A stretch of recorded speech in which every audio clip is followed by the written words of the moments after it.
Olá a todos, sejam bem-vindos ao canal. Vamos para mais um vídeo de análise de gestoras de investimento, que dessa vez para a gente analisar a Arbor Capital, uma gestora do Rio de Janeiro, fundada em 2014, mais focada em investimentos no exterior, principalmente nos Estados Unidos e empresas de crescimento, tá? O famoso Growth Investing, né? Ou seja, são empresas que crescem a taxas mais altas do que o mercado, né? Sustentam essas taxas por muito tempo e normalmente elas têm múltiplos mais altos e estão aí normalmente em setores envolvidos com tecnologia, né?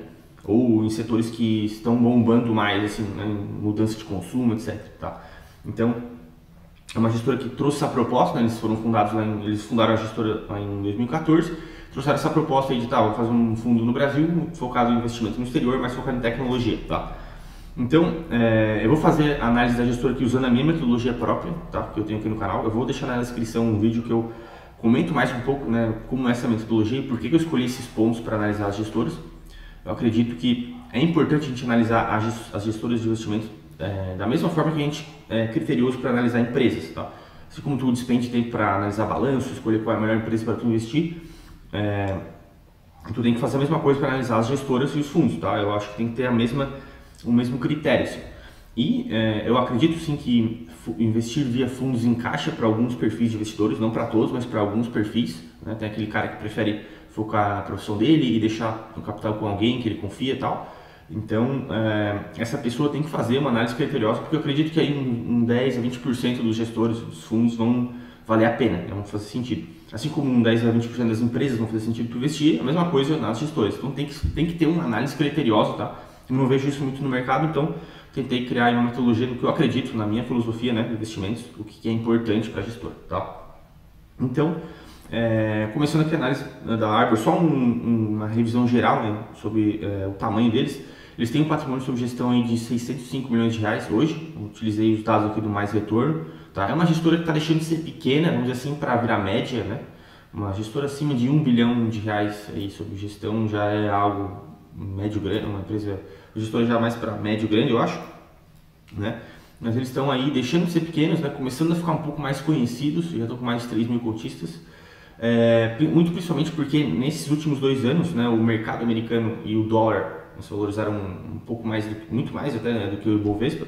Então eles estão se destoando um pouco, né, dos fundos brasileiros, que investem mais no mercado brasileiro. Então eles estão começando a chamar mais atenção e estão ficando um pouco mais conhecidos. Ó. Inclusive eles foram agora no Market Makers, né, agora começo de agosto de 2024. Então muita gente está começando a conhecer eles e buscando informação. Então por isso que até um inscrito aqui me mandou mensagem pedindo a análise deles. Eu já fiz a análise da carteira, vou deixar na descrição também aqui, onde eu só olhei a carteira deles, tá? Mas aqui a gente vai analisar a gestora como um todo, utilizando a minha metodologia, que olha esses 7 pontos aqui, tá? A gente vai olhar histórico, se eles têm skin in the game no fundo, se o gestor é quieto, se a filosofia de investimento é clara, se o gestor reporta resultados via uma carta e como são essas cartas, né? Se eles têm poucos fundos na gestora, eu acredito que é bom ter poucos fundos, e se eles não são muito glamourosos, ou seja, não tem um escritório gigante, equipe gigante em outro país e tal. Eu gosto de simplicidade aqui na gestora, tá? Bom, vamos lá então analisar ponto a ponto como a Arbor Capital saiu aqui na nossa metodologia de investimento, tá? Bom, dos 7 parâmetros que a gente analisa aqui, eu dei nota positiva em 5 deles, né? São os que estão marcados em verde aqui, no skin in the game, na filosofia, nas cartas, no fato de eles terem poucos fundos, né? Ser uma asset nichada e que eles são simples, né? Sem glamour. Tá, então nos pontos histórico e gestor quieto eu coloquei a nota negativa, por isso eles levaram 5 pontos e ficou aí um pouco abaixo, né, do mínimo de 6 pontos, que é o que eu uso como barra para recomendar investir. Tá? Então, de 7 pontos, para mim a gestora tem que fazer no mínimo 6 para ser recomendado. Bom, vamos lá então ponto a ponto que a gente vê por que eu dei a nota positiva ou negativa para a Arbor Capital, né? Vamos começar pelo histórico, tá? O histórico é um dos mais importantes. Então, para ganhar ponto aqui nessa parte de histórico, a gestora tem que ter o fundo ali com no mínimo 10 anos de histórico e batendo um benchmark de referência. Né? Se é um fundo que investe no exterior, a gente tem que olhar benchmarks do exterior, seja um IVB11, seja um Nasdaq, etc. Né? Então vamos olhar o histórico da Arbor e entender por que recebeu nota negativa. Muita gente deve se perguntar, né? Pô, o fundo está performando muito bem nos últimos anos, por que recebeu nota negativa? Né? Então eu vou mostrar aqui por quê. Tá? O primeiro ponto é porque bom, aqui o mais retorno eu coloquei o Arbor Fixed desde o começo contra o IVB11, tá? Que é o benchmark do S&P 500, né, das principais ações americanas. a gente vê que o Arbor FIFI ainda não cumpriu 10 anos, por isso eu já cortei, né, e já coloquei nota negativa. Eles começaram um fundo que a gente pode ver no começo de 2015 e a gente está em 2024, né, então vai bater 10 anos em 2025, então não cumpriu 10 anos, então eu tenho que ser rígido na minha metodologia, então ainda não passaria já por esse fator, tá? Mas vou fazer uma análise aqui para entender se realmente o fundo é bom, porque quando a gente vê o gestor falando, o gestor parece até ser bastante inteligente, parece entender bastante, né, das empresas de tecnologia, do mercado americano, parece até um gênio falando às vezes, né? Mas a gente tem que tentar entender se realmente ele faz um stock picking, né? Um stock picking, uma gestão uma seleção de ações ali, se ele é bom mesmo nisso, ou se simplesmente ele está surfando uma onda, né, de empresa de tecnologia, ou surfando uma onda geográfica, né, ou cambial até. Tá? Porque ele está investindo em empresas de tecnologia americanas, então se esse setor vai bem, ele vai bater o Bovespa e o CDI, né? A gente tem que tentar entender se o gestor ele vai melhor do que os benchmarks, porque senão faz mais sentido investir em um ETF. Na minha opinião, tentar bater benchmarks americanos com seleção de ações é muito difícil, é uma missão quase impossível, principalmente quando tu vai para a área de tecnologia. Então bater um Nasdaq, fazendo stock picking em Nasdaq, para mim é uma missão quase impossível, é isso que a gente vai tentar entender aqui, tá? Então, desde o começo do fundo, o fundo ele bate o IVVB11 por um pouquinho aí, né? Então, desde o começo o fundo deu 430% contra 416% do IVVB11. Ok, se a gente for considerar, eles estão indo melhor que a Bolsa Americana até, desde o começo aí, né? Porém, se a gente olhar a carteira deles na CVM, eu até já deixei aberto aqui, a gente vai ver que a maioria das ações, a maioria das empresas que eles têm em carteira são empresas de tecnologia, né? A gente vê aqui Amazon, Visa, né? Empresas de tecnologia e americanas, né? Tem uma aqui que é essa de semicondutores taiwanesa, que eu acho que é uma das poucas que não são americanas, e tem 5% do capital. A gente tem aqui Booking, que também tem ações listadas na Nasdaq. Essa aqui é Mastercard. A gente tem aqui Meta, né, de Facebook, Microsoft, Oracle. Então é uma carteira que meio que se assemelharia aí talvez mais a um Nasdaq do que a um S&P 500, tá? Se a gente olhar aqui o investimento no exterior que eles têm também, vai ter aqui Google, Alphabet, né, que seria Google, a própria Nasdaq, assim, da bolsa mesmo, tem mais um pouquinho de Google aqui, Tesla, uma posição pequena, 0,4, mas a gente vê que é uma carteira mais recheada de empresas de tecnologia, então talvez se assemelharia um pouco mais com o Nasdaq do que com o VB11, tá? Eles também têm duas posições brasileiras aqui, Prio e Enjoei, uma posição até razoável de 5% e 3%. A gente vê que é um gestor que ele vai estar tentando pegar ali as principais empresas de tecnologia americanas e talvez por fora pegar uns outros cases que ele acha interessante, algum aqui no Brasil, algum aqui na Europa, talvez em outra região, na Ásia. É um gestor que vai tentar fazer um fundo global para ir melhor que os benchmarks americanos. Só que, na minha visão, eu tentaria comparar esse fundo aqui, dado o risco que ele carrega, são empresas com múltiplos altos e americanas, em boa parte aqui, ou listadas na Bolsa Americana, na Nasdaq, eu tentaria comparar esse fundo aqui, para a minha visão, né, se eu carregar esse risco aqui, eu exigiria que ele batesse o Nasdaq, tá? Muita gente vai falar que talvez o VB11 seja mais justo, mas eu consideraria o Nasdaq, tá? Então, se a gente olhar no mais retorno aqui, se a gente colocar o Nasdaq, dá para colocar o Nas de 11, né, que é o ETF que a gente tem aqui no Brasil. Ele não tem muito histórico, mas a gente vai ver desde o começo desse ETF se o fundo tem batido, né? A gente vê que desde o começo da distribuição desse ETF, aqui em 2021, maio de 2021, o ETF Nasdaq 11, Nas de 11, ele foi melhor que o Arbor FICFIA, tá? É um período de 3 anos, não é muito, eu concordo que não é suficiente para analisar, o ideal seria olhar isso aqui em 10 anos, né? Mas ele é um fundo que tu carregou um certo risco ali, né, de tecnologia, mas se tu simplesmente tivesse clicado lá e comprado o Nas de 11 com um ETF, tu teria ido melhor do que eles, tá? Nesses 3 anos aqui. Então, eu acho muito difícil que eles consigam bater o Nasdaq no longo prazo. Eu acho, como eu falei, a minha opinião é que Estados Unidos vale muito mais a pena tu fazer um buy and hold, tá, de empresas boas, um buy and hold de Nasdaq e um buy and hold de VB11, divide nos dois ali e já era. E no Brasil sim faz sentido fazer stock picking, tu compra empresas que têm uma reserva de mercado gigante, às vezes totalmente descontadas, né? É isso que eu acho que dá certo, assim, o Brasil consegue fazer um stock picking ali, né? Comprar empresas baratas em alguns momentos, e nos Estados Unidos faz um buy and hold. Para mim é simples, assim, a receita é simples.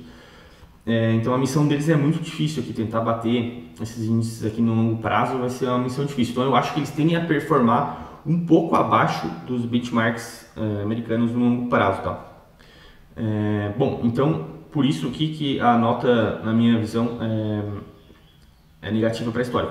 Outro indicador que seria interessante comparar eles, que eu vi que eles tendem a performar muito parecido, é o índice BDRX.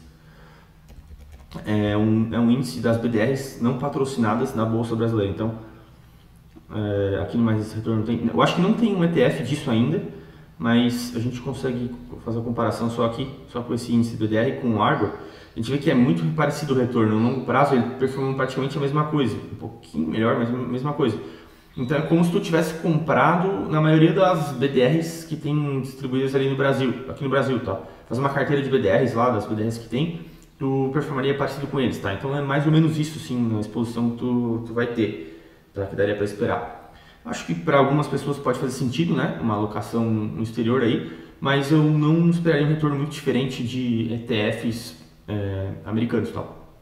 2. Skin in the game. Então, basicamente, que ter o capital dos sócios da gestora dentro do fundo, né, majoritariamente, e a gestora mostrar isso de alguma forma, né? No site deles, por exemplo, dizer ali, a maior parte dos recursos dos nossos sócios estão no fundo, né? Então, eu fui buscar essa informação e realmente aqui na área de sobre, eu gosto muito quando a gestora coloca isso, né? Eles falam aqui quem somos, né? Onde eles colocam aqui, né, onde todos os sócios investem a maior parte do patrimônio e são compensados pelo sucesso da estratégia. Entendemos que o alinhamento de interesse é o pilar fundamental para o desempenho de longo prazo. Isso é muito positivo, principalmente eles externalizarem isso, né, que eles são aí os maiores acionistas do fundo, o capital deles total está dentro do fundo, eles têm uma política, né, em que se entra o analista tem que fazer parte da partnership da gestora e investir o capital dele lá dentro. É muito importante esse skin in the game, porque se eles estão cuidando do teu dinheiro, o dinheiro deles tem que estar no mesmo veículo, né? Se ele tomar um risco, ele tem que estar tomando risco com o dinheiro dele também. Isso é muito importante, para mim é um dos principais também. Então, ponto positivo aí para a Arbor nesse quesito. 3 é gestor quieto ou não, né? Bom, então na minha visão, os gestores que performam melhor tendem a ter uma correlação com eles serem mais quietos possível, tá? Não gostar de aparecer, não gostar de falar, não gostar de externalizar os casos que eles estão investindo, né? Então, eu não gosto, por exemplo, de gestor que usa o Twitter, que comenta em Twitter, fala o que ele está investindo, o que ele está vendo, que vai muito em podcast, etc, tá? Então, eu fui fazer uma pesquisa, eu vi que o gestor do fundo, né, Leonardo Otero, usa o Twitter e publica algumas coisas no Twitter. Eu sei que tem muita gente que vai falar, nada a ver isso, ridículo essa análise, nada a ver, mas faz parte da minha metodologia. Eu não gosto, eu gosto de gestor quieto, eu acho que atrapalha muito eles estarem envolvidos em coisas, redes sociais, vai atrapalhar de alguma forma, tá? Pode ser porque ele externalizou um case que ele está investindo e depois ele não vai querer dar o braço a torcer, né? O fato de todo mundo saber que ele está investindo numa coisa ou ele defende alguma coisa pode atrapalhar a cognição dele na análise, pode destoar, pode atrapalhar, né? Todos os rumores de rede social pode atrapalhar na visão do cara. E eu acho que tem que usar o tempo dele lá para fazer as análises das empresas e trabalhar, né? Não ficar indo em podcast falando muito. E em podcast às vezes é bom, eu acho, para ele. Eu entendo que a gestora tem que captar, né? Mas eu não gosto muito de gestor que é muito midiático, tá? Então, na minha filosofia aqui só ganha ponto o cara que é bem quietão e não usa a rede social, tá? Então aqui é ponto negativo para eles. Bom, ponto 4, filosofia de investimentos clara. Aqui eu coloquei um ponto positivo porque a filosofia deles de investimento é bem clara. Bom, na parte de filosofia, como eu falei, é bem claro como eles pensam, tá? Isso tanto no site, a gente pode encontrar aqui uma área falando sobre a filosofia de investimentos deles, tanto nas cartas, tu pode ler a carta e entender um pouco mais como eles pensam, e também nas participações de podcast, né, que como eu falei, é ok ir às vezes, né, de falar como ele pensa. Eu não gosto quando eles falam muito no que eles estão investindo, né, mas uma aparição às vezes e falar como eles pensam é bom para o cara entender como que é a filosofia de investimento deles, mas obviamente não com muito excesso. Mas aqui dá para entender, né, como que eles olham. Eles tendem a colocar aqui os principais pontos, né? Qualidade, crescimento, que eu acho que é o principal, buscar empresas de crescimento, empresas que crescem mais do que o mercado e sustentam esse crescimento ao longo do tempo. Empresas de tecnologia vai estar muito aqui, né? E valor e gestão de risco. Mas o principal, entender a filosofia de investimento deles, eu acho que ok, eles vão para uma parte geográfica, eles são mais top-down, então eles escolhem, ok, onde estão os melhores mercados, ok, é o mercado americano. Talvez um outro europeu, um outro asiático, mas no mercado americano, onde os contratos são mais respeitados, onde a economia é melhor, tende a performar melhor e tende a surgir as maiores inovações. Então eles partem de um macro, escolhem os melhores mercados, os melhores setores, né? Ok, setor de tecnologia onde está crescendo mais, onde está tendo mais inovação. Então a gente vai para esse setor, ou se eles identificam também setores que estão tendo mudanças de consumo, por exemplo, a pessoa está consumindo mais tal coisa, então eles tendem a olhar esse setor. Então eles vêm do macro, filtram esses mercados, setores e depois vão para o micro para tentar entender quais são as empresas que mais crescem nesses mercados, tá? Então, pelo que eu entendi, a filosofia deles é mais ou menos isso. E aí eles têm a escolha dessas empresas que crescem mais e que têm vantagens competitivas, tem uma barreira de entrada, né, dentro do setor de tecnologia pode ter algumas barreiras de entrada, efeito rede, por exemplo, né? Uma rede social, por exemplo, tem efeito rede, né? Na Meta com Instagram e Facebook, por exemplo. É muito difícil de entrar um competidor e pegar o mercado. Então, eles tendem a olhar dessa forma as empresas e eles não se preocupam muito em olhar o valuation da empresa no momento, tá? Eles não tendem a se preocupar com múltiplos altos, por exemplo, eles são bem ok em carregar empresas com múltiplos altos, por exemplo, porque eles estão esperando que o crescimento da empresa vai estar lá na frente, lá na perpetuidade, né? Então eles estão apostando que aquelas empresas vão crescer ainda muito mais. Então, tu consegue entender que eles vão estar comprados, empresas que crescem muito, não vão estar ligando muito para os múltiplos no momento, e empresas que eles acreditam que estão em setores de economias muito boas, tá? Então é bem simples de entender. Eu acredito que eles vão bem aqui porque dá para entender fácil a filosofia. Então, se o cara vai investir, tu já espera o risco que tu vai correr e tu pode até entender que tipo de retorno tu pode ter aqui, tá? Então por isso é ponto positivo nessa parte de filosofia de investimentos aqui. 1.5. Como o gestor reporta resultados e erros. Então, basicamente aqui é tentar entender como são as cartas da gestora, né, e como eles comunicam com os cotistas. Tá? A Arbor tem até uma maneira legal de se comunicar com os cotistas e com as pessoas que se inscrevem no site deles. Eles mandam por e-mail, né, os relatórios de gestão e as lâminas mensais. Eu acho isso legal. E eles têm uma área aqui no site de publicações. Eu achei a área um pouco confusa, está muito misturado com notícias e as cartas, né? Mas a gente consegue encontrar aqui, por exemplo, as cartas de gestão, carta anual 2023, uma carta onde eles trazem um pouco de como eles pensam e uma pincelada em alguns investimentos deles. Tá? Eu abri aqui a carta de 2023, que a gente consegue entender, ler uma parte inicial. Eu gosto de quando no começo eles falam aqui um pouco como que eles investem, né? Dá uma retomada na filosofia. Então, ó, é um fundo long only, 100% comprado em ações, a gente investe de 15 a 20 empresas. Então, eu gosto quando eles resumidamente resumem como eles investem, né? E depois vão já direto para os cases. Pode ver que não tem muito macro aqui, eles já vão direto para os cases aqui. Então eles vão falar um pouco de cada empresa. Brookfield, a gente investe na Brookfield, a gente investe aqui Hilton e Booking, né? Então é interessante que eles vão comentar sobre os cases de investimento, e aí, se tu quiser ler, tu vai entender também um pouco mais a cabeça deles. E se eles tiverem algum erro, eles vão reportar aqui, né? O que eles projetaram e não cumpriu, etc. Então eu gosto quando o gestor expõe alguns cases, porque ele vai falar também se ele errou ou não, né? Eu acho que essa parte aqui deles é boa. E eles mandam uma carta, um vídeo também, trimestral, para os cotistas e para quem está inscrito no site, onde o gestor mesmo fala como que foi a gestão ali naquele trimestre. Eu acho bem positivo isso aí. E eles cumprem aqui, acho que até uma referência para outras gestoras, como eles fazem essa comunicação com os cotistas. Bom, então é ponto positivo aqui no ponto 5. Então, para o ponto 6, poucos fundos distribuídos. Então, eu gosto de assets mais nichadas, que não tem muitas categorias de fundos lá dentro. Né? Então, porque eu acho que se a gestora tem muitas categorias de fundo lá dentro, isso pode dispersar as estratégias. E a asset não tem uma identidade, assim, eu acho. Eu acho que eu gosto de... por exemplo, a Arbor é focada em investimento em empresas de crescimento no exterior. Beleza, é isso aí. E fundo é mais comprado, sem ter muitas categorias de fundo. long short, long buys, essas coisas. Eu gosto de asset nichado. Então, vamos olhar quais fundos eles têm, né? A gente vai olhar aqui em fundos. Então, a gente pode ver que eles têm poucos fundos, né? Basicamente aqui eles vão ter duas categorias, uma de ações e outra de alternativos. Acredito que essa de alternativa aqui é Private Equity. Não encontrei muitos dados acerca desse fundo aqui, tá? E fundo de ações aqui eles têm três. Pelo que eu entendi, o Arbor FIC e o Arbor 2 FIC são muito parecidos. A única coisa que muda é o benchmark. Eu acho que eles replicam a mesma carteira, só muda o benchmark. Um é IPCA mais 6 e o outro é um índice global de ações, tá? O fato de eles terem colocado aqui o IPCA mais 6 eu achei legal, né? Para o investidor brasileiro é um retorno alto, então se ele estiver batendo isso, beleza. Mas como eu falei, em termos de expectativa de resultado, eu acho melhor esperar algo mais para um Nasdaq aqui, tá? Para tu comparar, tu como investidor, tá? O IFVB11 também estaria justo, beleza? Mas como eu falei, eles têm poucos fundos, tem gestoras que têm muito mais fundos do que isso, né? Distribuídos, que eu acho um ponto negativo, porque eles vão bem em um, mal em outro, o investidor nunca vai saber em qual investir. Mas para mim, eu considero que eles têm poucos fundos, tá? Tem duas estratégias basicamente, que é o Arbor Hedge, pelo que eu vejo, que é um long biased, que é mais parecido com o multimercado. Pelo que eu vejo, eles têm renda fixa e um pouco de ações no exterior.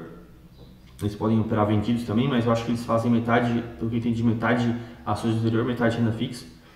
E esses dois fundos aqui para investimentos, empresas de crescimento no exterior. Então eu acredito que eles passam no meu critério aqui, porque dá para ver que é uma asset nichada em uma estratégia de investimentos, né? Não é aquelas assets gigantes que tem um monte de tipo de fundo que tu não entende como que os caras pensam, etc. Tá?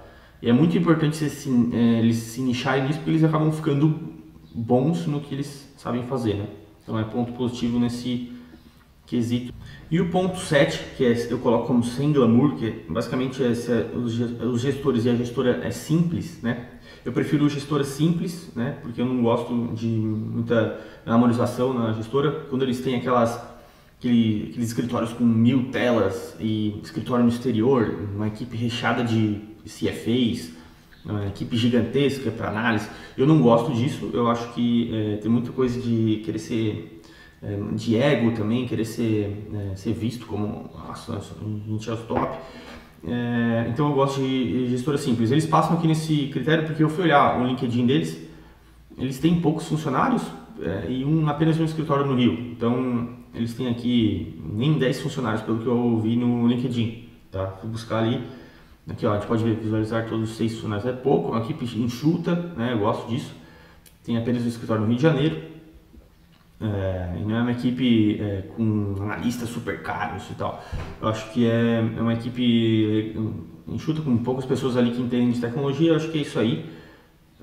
Passa no meu critério aqui, tá? Então ficaria aí com 5 pontos a Arbor Capital. Talvez o ponto histórico, né?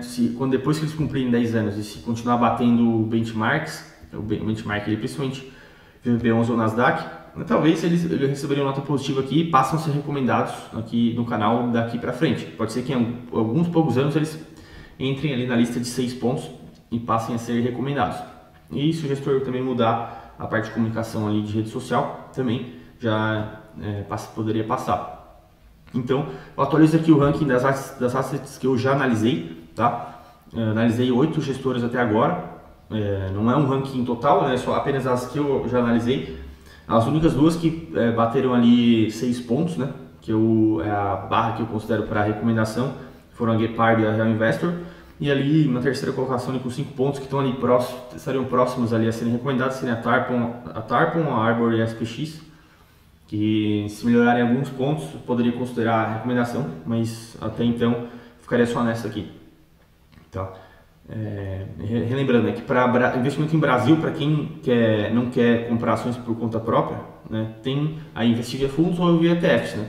Na minha opinião, para Brasil vale sim a pena tu fazer uma seleção criteriosa de fundos e deixar na mão ali dos gestores com maior histórico, porque no Brasil sim tu consegue fazer comprar ação barata e vender cara. Então o senhor mercado, né, ele vai te dar ele é muito mais hostil no Brasil, então ele vai te dar muito mais oportunidades. Ele vai estar de bom humor ou ele vai estar de mau humor. Tu vai comprar muito barato e vender caro. nos Estados Unidos é mais estável, então é mais difícil fazer stock picking nos Estados Unidos, na minha opinião. Então, por exemplo, tu quer dividir teu portfólio, às vezes, escolhe 2 fundos bons de ações no Brasil e 2 ETFs bons para o exterior. Vai lá, coloca no Nasdaq, NASD11 e VB11 e Gepard Real Investor. É uma bela de uma diversificação e a renda fixa fixada ali, né?